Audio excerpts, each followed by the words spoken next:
আজকে একটা 15 কিলোওয়াট মোটরের হাইড্রো মেশিনের মোটরের পুলিটার একটু সমস্যা। এই সমস্যাটা সমাধান করতেছি। এই পুলিটার এই যে বোরিংগুলো বা হোলগুলো থ্রেডগুলোর সমস্যা হয়েছে, অনেক দিন চলার কারণে থ্রেডগুলো নষ্ট হয়েছে। এখন আল্লাহ হবে আমরা ডাই এবং ট্যাপ দিয়ে ইনসাইড ট্যাপ দিয়ে থ্রেডগুলো কাটতেছি বা ক্লিয়ার করে দিয়েছি আবার সুন্দর করে, যাতে ইজিলি বোল্টটা ঢুকে যায়। তো মেকানিক্যাল কাজগুলো একটু ডিফিকাল্ট হয়, কিন্তু জানলে অনেক সুবিধা কাজ করতে, যে কীভাবে কাজগুলো করে, কীভাবে কাজগুলো সমাধান করতে হয়। যেমন আমরা এখন করতেছি এই বোরিংগুলো আমরা একটা ইনসাইড ট্যাপ দিয়ে লাইট ট্যাপ দিয়ে এটা ক্লিয়ার করতেছি।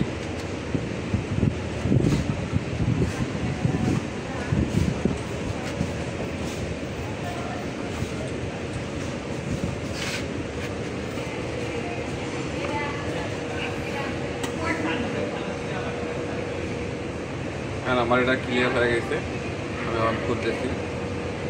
এরকম মেকানিক্যাল, ইলেকট্রিক্যাল বিভিন্ন ধরনের কাজ দেখার জন্য বা শেখার জন্য সবাই আমার সঙ্গে থাকবেন। সবাইকে অনেক ধন্যবাদ।